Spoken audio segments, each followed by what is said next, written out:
Good morning and welcome to BloombergQuint, India's first digital live streaming business news service. I'm Neeraj Shah and you're watching Indian Open. Let's go straight to the headlines. The death toll from coronavirus outbreak rises to 636. The Chinese doctor who warned of the outbreak late last year has died as well. India's domestic air passenger traffic grows only 5.1% in 2019, according to data from the IATA. This is the first single-digit growth in 4 years. External commercial borrowings by corporates doubled in 2019, according to data released by the Reserve Bank of India. This amidst a domestic liquidity crisis and easing of rules for overseas borrowing. MotoCorp delivers an operationally strong quarter. Lower taxes boost profitability while low input costs help margin expansion.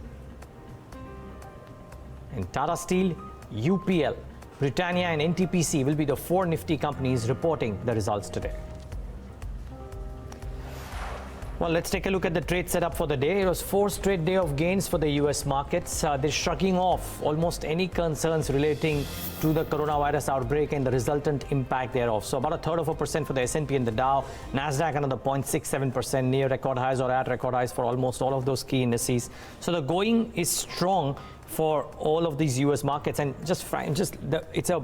it's a trending chart. You would not believe this is the performance of the US markets in the current week, and you wouldn't believe that this is a week which has been marred by so many issues, including the impeachment decision as well as the coronavirus impact being spoken about by almost everybody. But the going is good, so no one's arguing.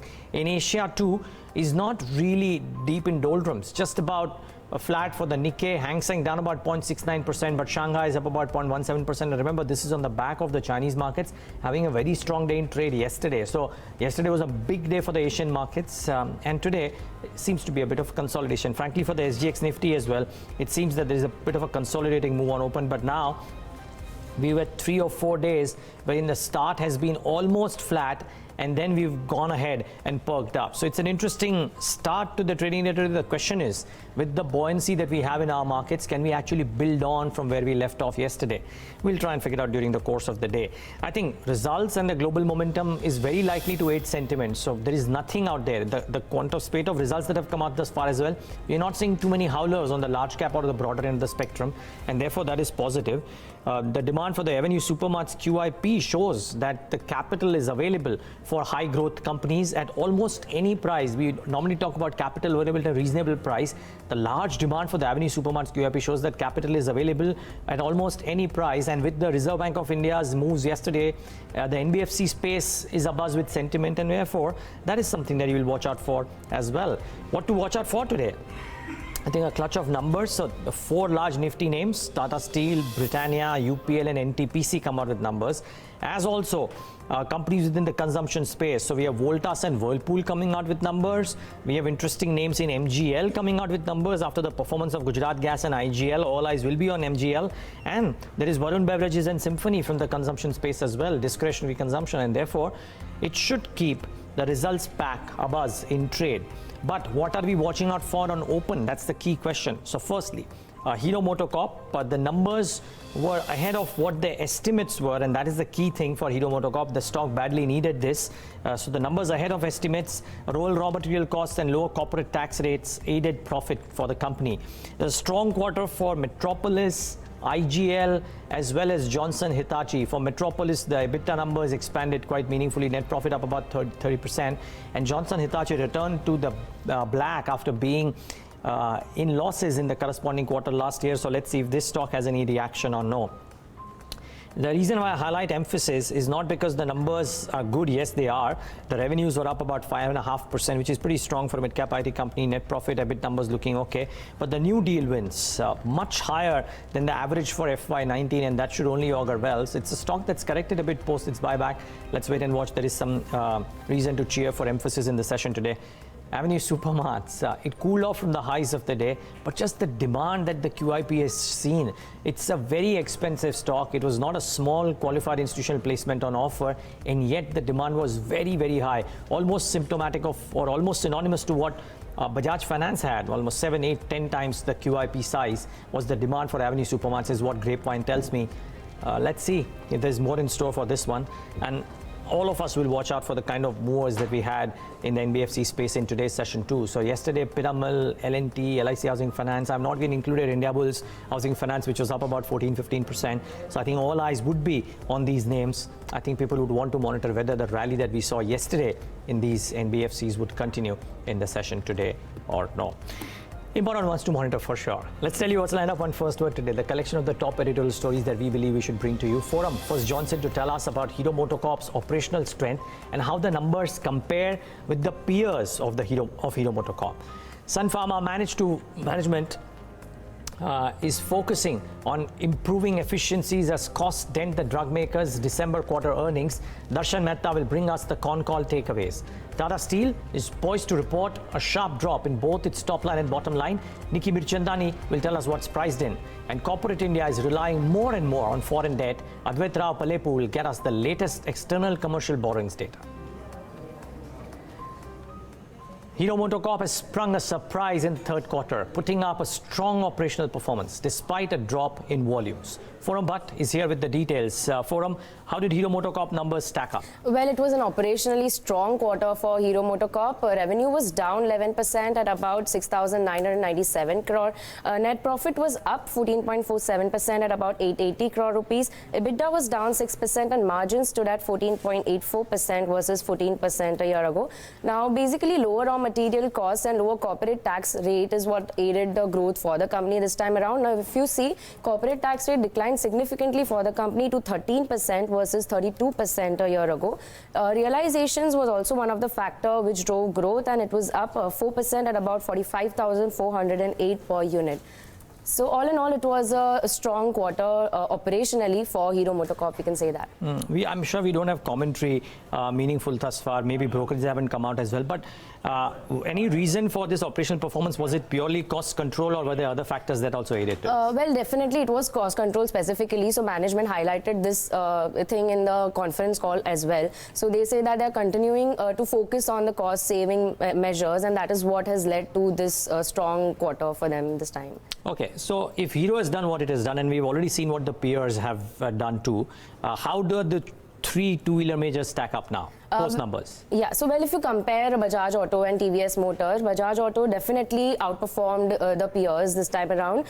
So if you look at the numbers, Bajaj Auto reported strong numbers this quarter. TVS Motors numbers were largely in line. Now, if we look at the margins, now Bajaj Auto outpaces its peers significantly by reporting a margin at about 17.9%. This is followed by Hero MotoCorp at 14.84% and followed by TVS Motors at 8.8%. Now, other highlight of this quarter was definitely the corporate tax cut rate for the larger players. So this declined significantly for all the three players, which is what aided growth this time around. Now, other than that, now what worked in this quarter was also the lower raw material cost and the increased realizations, which has led to the strong operational performance of all the three players. What stood out specifically for Bajaj Auto this time around was that it reported highest ever quarterly export volumes, which drove growth for them. And other than that, they also continue to maintain dominance in the 150cc plus segment, which is working very well for them.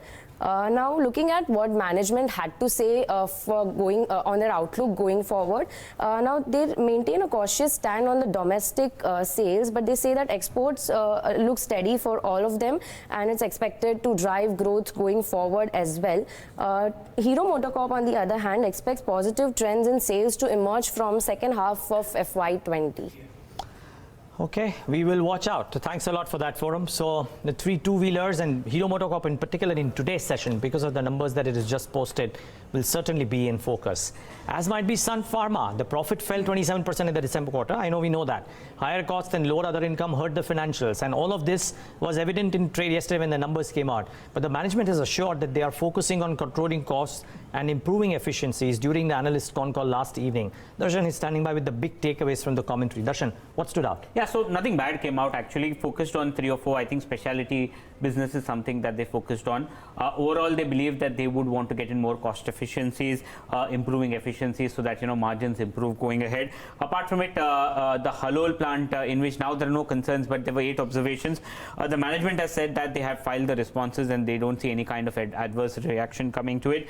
R&D guidance for the year, they expect it to be close to 8%, which is at the lower end. But for FY21, the R&D number will go up significantly because they will be focusing on the specialty drug Illumina. And finally, they want to get back to a cash surplus position.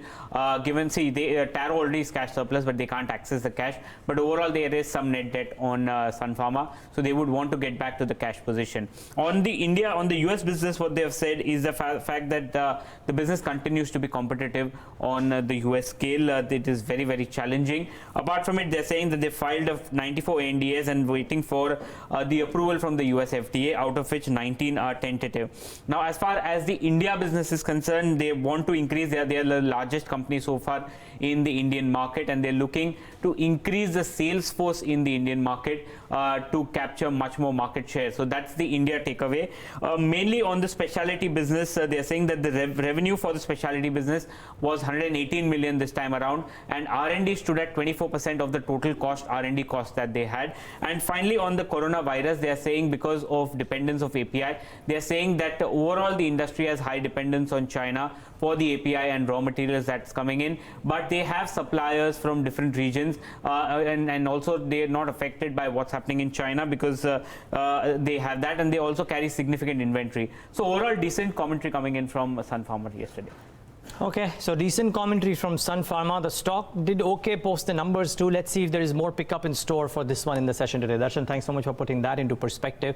So that's as far as the big pharma major goes. And remember, a clutch of pharma names have now come out with the numbers. It's an interesting pack. The reactions have been interesting too. Ajanta Pharma, for example, was up about 8% yesterday. Let's wait and watch what happens ahead. The overall gloom surrounding the global economy is bound to take a toll on Tata Steel's numbers. The steelmaker is expected to see a sharp drop in almost all its parameters, even after its volumes rose in the October to the December quarter. Nikki is here with the expectations and why, despite the volumes, the numbers may look iffy. Nikki. Hi Neeraj, it's essentially because of the realization HRC prices, they have taken a hit 30% down year-on-year basis, which in turn weighs down on the earning performance of the company. Consolidated basis first, year-on-year basis, top line we're expecting to see a 15% downtick there and a 40% downtick in the operational performance of the company. Margins are expected to contract to 11% as compared to nearly 16% that we saw in the corresponding quarter. A couple of things actually, a couple of factors which go behind the making of these numbers. As Neeraj just mentioned, it's the India business which is expected to post a disappointing show, which is on back of lower realization. There is a EBITDA loss in Southeast Asian business and deterioration in European business. All these parameters in turn are expected to weigh down on the consolidated performance of the company. Look at the volume picture. Now, actual volumes have already been reported by the company. And if you look at the Indian steel volumes along with that of Bhushan Steel, they all show an uptick. Look at Tata Steel India. 3.58 million ton reported as compared to 2.97 MT in the corresponding. Bhushan Steel shows an uptick. For European business, that takes a small amount of slide. There's a hit there. 2.31 MT compares to 2.35. And Southeast Asian business, as you can see, that also is pretty much flattish. Even in the sentiment has improved for the Indian business, but overall for SEA business, where there is a sluggishness in Singapore and Thailand market, that is expected to weigh down on the earning performance and lead to an EBITDA loss for this unit as compared to an EBITDA profit that we saw in the corresponding quarter. Just speaking of about the standalone business, that's essentially where the focus lies and also is the key contributor now to the earnings. Those numbers don't look pretty either. Look at the top line performance. We're expecting a 10% growth, a 10% decline out there. 22% hit in EBITDA performance, margins at 22% as compared to 26%. HRC prices, as I just mentioned, 24% downtake on account of which realization takes a hit. Coking coal price, some kind of relief coming in there, but not enough to take off the pressure. Overall, if you look at the Tata Steel European business EBITDA, we're expecting that number to come at 100 crore as compared to 900 crore in the corresponding quarter. Southeast Asian business, where we are expecting a loss of around 76 crore, that compares to a profit of 10 crore. So clearly you can see the disappointment creeping in even from the overseas subsidiaries as a whole. What's that one number, Nikki, that you would watch out for today? I think the numbers come out post-market hours. Yeah, and standalone EBITDA per ton, 9,862 rupees per ton. That's the one number that I'll keep an eye out, because standalone EBITDA per ton, if it's in line, it's an in-line set of numbers. Okay, so watch out for the standalone EBITDA. If that is in line, then people would largely believe that it's an in-line set of numbers from Tata Steel. Thanks so much, Nikki, for putting that into perspective. So that's as far as Tata Steel goes. It's an important set of numbers, and I think post these numbers coming out, we'll have a larger set of steel companies already out, and it'll be interesting to do a comparison about which one is doing the business more efficiently, and therefore which one does the market probably like more. Okay, the last piece on First Word today is about Indian companies which are turning to foreign lenders with more fervor last year as domestic financial institutions turned cautious. Data released by the Reserve Bank of India shows a more than 60% jump in external commercial borrowings last year. Advait Rao Palepu has the details. Funding through the external commercial borrowings route has risen by nearly 62% to over $50 billion in the calendar year 2019 from around $31 billion in 2018.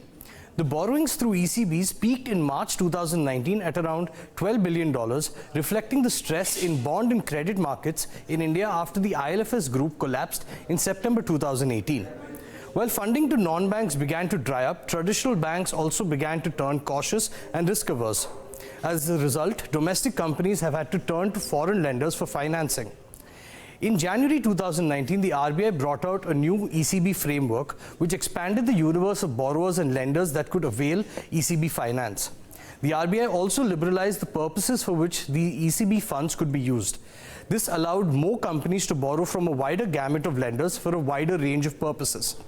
Thereafter, in April 2019, the RBI's large exposure framework kicked in, which ensured that large firms with more than 10,000 crores in bank borrowings had to turn to bond markets or overseas lenders. If not, their incremental borrowings from domestic banks would be at a higher rate of interest. Some of the prominent borrowers from the ECB route include Shriram Transport, Piramal Capital, JSW Steel, as well as public sector companies like ONGC and the Power Finance Corporation.